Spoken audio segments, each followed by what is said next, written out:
महोदय, सदन राजस्थान विशेष न्यायालय निरीक्षण विधेयक 2020 पर विचार कर रहा है। अध्यक्ष महोदय, मैं आपका ध्यान उद्देश्य और कारणों के कथन की ओर आकर्षित करना चाहूँगा। इसमें उल्लेख किया गया है, अपराधों के कतिपय वर्गों के त्वरित विचारण के लिए और अंतर्विलित संपत्तियों के अधिग्रहण के लिए विशेष न्यायालयों के गठन हेतु उपबंध करने के लिए राजस्थान विशेष न्यायालय अधिनियम 2012 का अधिनियम संख्या 38 अधिनियमित किया गया था और राजस्थान राजपत्र असाधारण में दिनांक 11 दिसंबर 2012 को प्रकाशित किया गया था। और भ्रष्टाचार निवारण अधिनियम 1988 की धारा 4 और धारा 13(1) में किए गए संशोधन और उसमें नई धारा 18 क के अंतर स्थापित को देखते हुए भारत के संविधान के अनुच्छेद 254 सह-पठित 246 के अंतर्विष्ट उपबंधों के फलस्वरूप 2012 के राजस्थान अधिनियम ने अपना अस्तित्व खो दिया। अध्यक्ष महोदय, ये बात साधारण नहीं है। अध्यक्ष महोदय, जिस प्रकार का अभी मैंने उद्देश्य और कारणों के कथन में बात कही, विशेष श्रेणी के अपराध और अपराधों में भी लोक सेवकों द्वारा अनधिकृत रूप से भ्रष्ट आचरण से संपत्ति अर्जित की गई और संपत्ति जो अर्जित की गई उसको अधिग्रहण करने के लिए और त्वरित उस पर निर्णय हो जाए स्पीडी ट्रायल के माध्यम से, ये जो 11/12/2012 को पूरे राजस्थान में विशेष न्यायालय स्थापित किए गए थे, आज उनको समाप्त करने का प्रस्ताव मंत्री जी आप लेकर आए हैं। जिस प्रकार आपने उल्लेख किया अपनी उद्देश्य और कारणों के कथन में, भ्रष्टाचार निवारण अधिनियम 1988 की धारा 4 और 13(1) में किए गए संशोधन नई धारा 18 क के स्थापित करने के लिए आपने दो संविधान के आर्टिकल 246 और 254 इनका उल्लेख किया गया है। अध्यक्ष महोदय, संविधान का आर्टिकल 246 ये इस बात को अधिकृत करता है कि संवर्ती सूची के अंदर जो विधान और विधि बनाने का अधिकार है वो राज्य को भी है और केंद्र को भी है। विधानमंडल और संसद दोनों इसमें नियम बना सकते हैं और इसकी एंट्री 11 के अंदर ये जो कंक्रीट सूची है उसके अंदर उन विषयों को भी उल्लेखित किया गया है। ये बात सही है अध्यक्ष महोदय। न्याय प्रशासन जो एंट्री 11 के अंदर कंकरेंट लिस्ट में है और उसमें सही भी है, उच्च न्यायालय और उच्चतम न्यायालय के अलावा राज्य सरकार को समस्त न्यायालयों का गठन और संगठन करने का अधिकार है। मतलब इसका उल्लेख आपने किया है, निश्चित तौर पर कंकरेंट लिस्ट का सब्जेक्ट है, न्याय प्रशासन उसके अंदर है। और दूसरा आपने 254 का उल्लेख किया है। आर्टिकल 254 अध्यक्ष महोदय ये बात कहता है कंकरेंट लिस्ट के अंदर एंट्री 11 के अंदर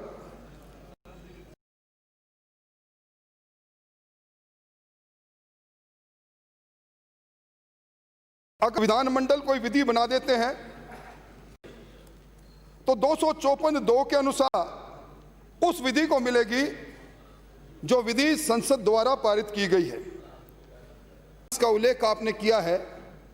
मेरे समझ में नहीं आया कि आप इसकी आड़ के अंदर एंटी करप्शन एक्ट 18(1) के हवाले से राजस्थान के अंदर विशेष न्यायालय को जो 2012 से काम कर रहे थे उनको समाप्त करना क्यों चाहते हैं? भ्रष्ट अधिकारी, लोक सेवक भ्रष्टाचार अध्यक्ष महोदय आज इस पूरी व्यवस्था के अंदर कैंसर है। लोकतंत्र के अंदर अगर सबसे बड़ी इस लोकतंत्र को खोखला करने में अहम भूमिका है तो भ्रष्ट लोक सेवकों की है। इन भ्रष्ट लोक सेवकों को संरक्षण देने के लिए आप अगर इस प्रकार के न्यायालयों को समाप्त करेंगे तो बात निकलेगी तो बहुत दूर तक जाएगी। अध्यक्ष महोदय, इन्होंने जो 18(1) जिसके आड़ के अंदर ये संशोधन लेकर आए हैं, मैं उसको पढ़ना चाहता हूं।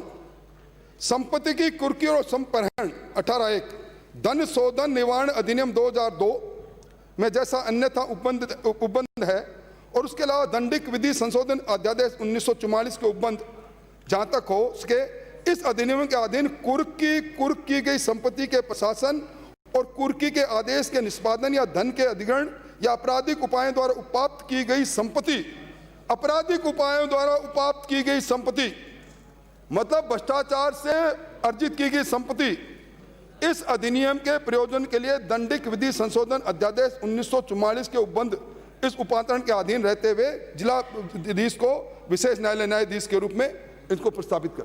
अध्यक्ष महोदय, इंपावर्ड जरूर कर दिया, कोर्ट को इंपावर्ड कर दिया, इस 18(1) के माध्यम से अधिकार दे दिया, और यह भी कह दिया कि आप डेजिग्नेट जरूर कर सकते हो किसी को, डिस्ट्रिक्ट जज को, पर इसकी आड़ के अंदर आप ये क्यों करना चाहते हो मंत्री महोदय?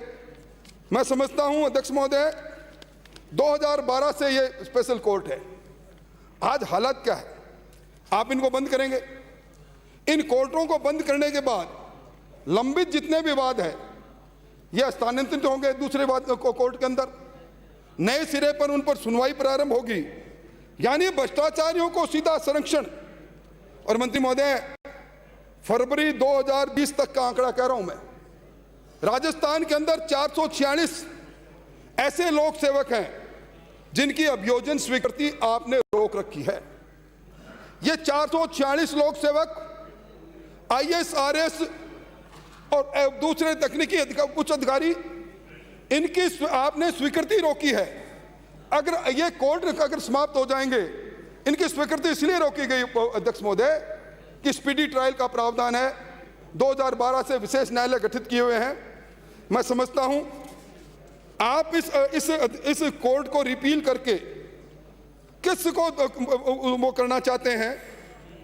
और आज अध्यक्ष महोदय मेरा निवेदन है, आज हो क्या रहा है, मतलब न्यायालयों की आवश्यकता कितनी है? अभी ये जो कहते हैं ना अध्यक्ष महोदय, जस्टिस डिले जस्टिस डिनाइड, मैं नेशनल जुडिशियल डाटा ग्रिड के अंदर जो राजस्थान के 2019 के आंकड़े हैं, राजस्थान के उच्च न्यायालय में 4,57,110 मुकदमे लंबित हैं, राजस्थान के अंदर अधीश न्यायालय के अंदर 16,68,213 मामले लंबित है। ये भ्रष्टाचार के विरुद्ध जीरो टॉलरेंस की बात आप करते हो। मैं समझता हूं कि इस प्रकार का आप उन स्पेशल कोर्टों को समाप्त करके, और निश्चित तौर पर हिडन एजेंडा हो सकता है अध्यक्ष महोदय, जब कभी भी कई बार इस लोकतंत्र की कमजोरियां में यह भी है, कई बार समझौतावादी उस मोड़ पर सरकार आती है, आए होंगे आपने अगर वहां इस 1-1.5 महीने के अंदर कुछ अधिकारियों ने जिन्होंने अति सक्रिय होकर सरकार के हिलते पायों को पकड़ा होगा, उनको बचाना चाहते हो तो बचाओ, पर आप सबके सब अधिकारियों को इस भ्रष्टाचार के विरुद्ध में जो हथियार है उस हथियार को भोंडा करने का काम कर रहे हो। अध्यक्ष महोदय, मैं इसका विरोध करता हूं। माननीय सदस्य, प्रश्न आर्टिकल 254 उसके रेफरेंस में बात करनी है, हम कहाँ गाड़ी को ले जाते पता ही नहीं पड़ता मुझे। प्रश्न यह है कि राजस्थान विशेष न्यायालय निरसन विधेयक 2020 को जनमत जानने हेतु परिचालित किया जाए। जो पक्ष में वहां गए, जो विपक्ष में वो ना गए, ना पक्ष जीता विधेयक को जनमत जानने हेतु परिचालित करने का संशोधन प्रस्ताव अस्वीकार किया गया। प्रश्न यह कि राजस्थान विशेष न्यायालय निरसन विधेयक 2020 को विचाराधीन लिया जाए। जो पक्ष में वहां गए, जो विपक्ष में वो ना गए, हाँ पक्ष जीता विधेयक को विचाराधीन लिया गया। खंड से विचार, खंड 2 कोई संशोधन नहीं। प्रश्न यह कि खंड 2 स्वीकार किया जाए। जो पक्ष में वहां गए, जो विपक्ष में वो ना गए, हाँ पक्ष जीता खंड 2 स्वीकार किया गया। खंड 1 अधिनियम सूत्रनाम आदि कोई संशोधन नहीं। प्रश्न यह कि खंड 1 अधिनियम सूत्रनाम आदि स्वीकार किए जाएं। जो पक्ष में वहां गए, जो विपक्ष में वो ना गए, हाँ पक्ष जीता खंड 1 अधिनियम सूत्रनाम आदि स्वीकार किए गए। श्री शांति कुमार धारीवाल प्रभारी मंत्री प्रस्ताव करेंगे। अध्यक्ष महोदय, सर्टेन क्लासेस के ऑफेंसेस के स्पीडी ट्रायल और राज्य में कॉन्फिस्केशन ऑफ प्रॉपर्टीज के विशेष न्यायालय अधिनियम के लिए ये 2012 में बनाया गया था। पारित का प्रस्ताव करना, तो पारित का करेंगे ना। अरे तो पहले ये बोल तो लेना यार, उसके बाद में कर। ये 2012 में बनाया गया था और 2012 के बाद में 2013 में जो है कांग्रेस की सरकार ने बाकायदा इसके नियम बना दिए। नियम बना करके जयपुर और जोधपुर 2 जगह न्यायालय स्थापित कर दिए, लेकिन वहाँ पर न्यायाधीश ही नहीं लगाए गए। आई आपकी सरकार 13 के बाद 8 केसेस आपके पास थे, लेकिन उन 8 केसेस को आपने सीएस के अंडर में एक कमेटी बना करके रेफर कर दिया और आखिर में उन 8 केसेस को जो है उन न्यायालयों में भेजा ही नहीं। एक केस भी 2012 से लेकर के आज तक उनमें कहीं पर भी नहीं भेजा। सवाल ये आता है कि ऐसे मतलब अर्थ ये है कि इन विशेष न्यायालयों ने, इस अधिनियम ने अपना अस्तित्व खो दिया, इसीलिए रिपील करने के लिए ये विधेयक लाया गया है। अध्यक्ष महोदय, मैं आपसे निवेदन करना चाहता हूं कि एजी की भी रिपोर्ट आई, हमने एजी की रिपोर्ट ली। एजी की रिपोर्ट ने भी ये कहा कि भ्रष्टाचार निवारण अधिनियम 1988 में केंद्र सरकार के द्वारा 2018 में नवीन धारा 18A जोड़ दी गई, जिसके वजह से विशेष न्यायालय अधिनियम ने अपना अस्तित्व खो दिया। सेंट्रल एक्ट प्रिवेल करेगा, सेंट्रल एक्ट प्रिवेल करने के वजह से हम जो है इसको रिपील करना चाहते हैं। मोटी बात ये है, समझ में आ गई होगी आपके। इसलिए हाँ अध्यक्ष महोदय, मैं आपकी अनुमति से प्रस्ताव करता हूं कि राजस्थान विशेष न्यायालय विधेयक 2020 को पारित किया जाए। प्रश्न ये कि राजस्थान विशेष न्यायालय निरसन विधेयक 2020 को पारित किया जाए। जो पक्ष में वो हाँ कहें, जो पक्ष में वो ना कहें। हाँ पक्ष जीता, हाँ पक्ष जीता। राजस्थान विशेष न्यायालय निरसन विधेयक 2020 को पारित किया गया। राजस्थान